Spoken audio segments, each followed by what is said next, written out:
Welcome to another episode of A Peek Behind the Lines. I'm Tiana Speter, and today we're getting into the violin core vein of things. I'm joined, of course, by Eddie from Sweden's very own Imminence ahead of their first proper full headline Australian tour this October. Eddie, how are you? It's awesome to chat to you again. Yeah, I'm doing great. Thank you so much for having me today. Yay. Well, I was thinking about the last time I saw you guys in person. It was actually the very first time I saw you was right before your Melbourne headline show for Good Things in December. It feels like Yeah. barely any time has passed since then, but somehow Imminence have packed so much into the last few months alone since those shows. So that's already like going to give us a lot of content to talk about. But let's kick off with those first Aussie performances. Firstly, two headline side shows that sold out in record time. You experienced Australian summer in full flight and you had three festival performances as well. But what Yeah. is a particular standout moment from your first ever Australian experience last year? It can be on stage or off stage. I mean, it's obviously our first show in Sydney. It was the hottest show we've ever played in our lives, and it was an incredible energy. And yeah, we felt so welcome, on the other side of the world. So it's definitely a top memory. Yeah, I heard and saw reports from it, and I don't normally get FOMO for like, I'm normally quite a sweaty girl. I live in Queensland. I know the heat, but I actually felt like I missed out on that. So I'm glad to hear it was a good experience. Yeah. Um, but did you guys get to do much touristy stuff while you're up here? Obviously, the schedule's pretty crazy with those kind of things, but like, did you get to do anything typically Australian touristy, or is there something you've saved for the trip this time that you want to do? I mean, once the show started to kick off, we didn't really have any time, but we decided to land a few days earlier just to adjust to the time zone. So we spent some nice days in Sydney and did the normal touristy stuff for once. Yes, smart to do that at the start too. You obviously are no Yeah. strangers to travel. Well, since then, I did touch on at the start how busy you've been, but like to kind of condense it into a really short space because it won't cover what you've done. But you've released The Return of the Black, which expanded the Black album into incredible new heights. You've played that many festivals that, again, if I list them, we'll be here for 5 hours. But you also ticked off a huge North American headline run, amongst many other things. And all of this is off the back of marking 10 years since the release of your debut studio album as well. And it's that 10-year Yeah. thing I kind of would love to talk about because I loved seeing photos and videos of your first hometown headline show in a decade. Um, I don't Yeah. want to butcher it. Malmo Festival. Yeah. Yeah. Oh, That's yeah. correct. Yeah. Yeah. Can you capture that moment for me stepping out on stage and revisiting a home crowd after all that time? It was really such an incredible feeling because we remember going to that same festival 10, 15 years ago and just watching these big metal bands play that stage. So it was such a special feeling for us to be able to do that in our own hometown. And we had like a nice little note from the people working at the festival saying that they're so proud to see us on this stage and so excited for us to be there. Oh, that's incredible. I got goosebumps a little bit.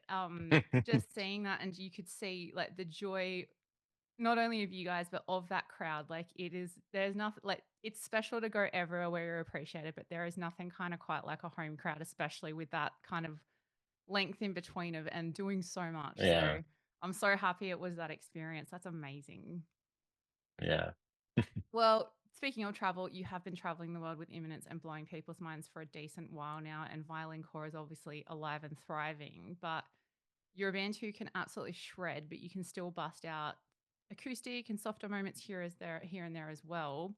On that topic, your tour beyond Australia this December in Europe and the UK will feature a string quartet, acoustic and electric performances, and some Australians with Nave Livscaris, of course, supporting you at those yeah. shows, which I will touch on in one sec. But given you're going to balance the acoustic with the electric, like how much does it change prep or rehearsal or general logistics when you do have to factor in both those things in one set essentially? I mean, it definitely changes a lot because we've played with a string quartet before, but that was a fully acoustic tour. Yeah. So this definitely presents new challenges when doing it with a full loud metal mix as well. But I think we have some good solutions for that. Yeah. Well, watching even those live performances you did with the string quartet previously, again, I've got FOMO. I've got so much Imminence FOMO, so I may have to get over to the UK or Europe. But let's chat Naively Viscaris with that too, because you guys are obviously a match made in heaven, but it's not your first encounter with that band. Tim, of course, featured on the new version of Come What May on Return of the Black. And I just saw that very cute photo he put up of you two from when he headed along to your show last year. When did you first Yeah, come across Naively Viscaris? Because obviously, violin in metal is not a very common thread on a mainstream level. yeah. Like, when did they first get on your radar? I don't know the exact moment, but it's been a few years where, we kept seeing people mentioning Neo in the comments. Um, not necessarily as a reference point, but like you should also check out these guys and stuff like that. I mean, our music is a little bit different from each other's. And I think it was the same thing for them. Hearing about Imminence was also in their comment sections. So when we played in Melbourne, Tim reached out to me and yeah, said he wanted to come to the show and was excited to see us live. So we took the opportunity to have a proper chat, and yeah, we connected really well.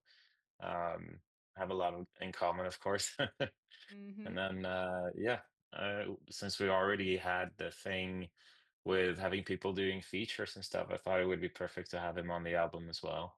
Yeah, a match made in heaven. And I mean, just putting the violin front and center even more, which makes me very excited. And not to spoil any surprises coming up, but with a longer time in Australia this year, and obviously, as I said at the start, your first full official headline run coming up, are there any secrets you can hint at and/or reveal about what fans can expect from the shows in October, either to kind of prep people who haven't seen you before, or maybe give a little bit of a insight for people who have seen you? Is there anything different, similar, but without spoiling everything, of course? I mean, the two shows we did last time were obviously pretty small and very punk rock, and now we finally get to come back and do like a proper headline set, and that's gonna be really exciting. Yay, I cannot wait for that. And obviously, it's not your first Australian rodeo. It's even within the 12 months that you were last here. So you definitely may have a leg up on this one. But did you pick up any Australian slang when you were here in December? And has anyone in the band actually been able to get a good Australian accent going since you were here? I would say no to both of those Yeah. questions. This is something we can work Yeah, on. yeah, I love absolutely. that. And is there anything else that you guys want to do while you're here other than play these absolutely insane shows? Because I feel like the reaction has been insane, as you know. But is there anything you guys want to do other than play these incredible shows together? I guess it's the same as always. Like if we have time to see a little bit of the surroundings of where we are, that would be amazing. But I think it's gonna be a pretty tight schedule this time around. Yeah. Well, at least you're coming in October, so there'll hopefully be a little bit less sweatiness. But either way, it still will Yeah. be amazing. So who cares? Awesome. Well, Eddie, we cannot wait to have Imminence back on our shores this October. It is such a treat to have you here and such a short space of time since you were here. We hope you keep coming back, but most importantly, we will see you in a couple of weeks. Yeah, can't wait. I'm so excited. Hey.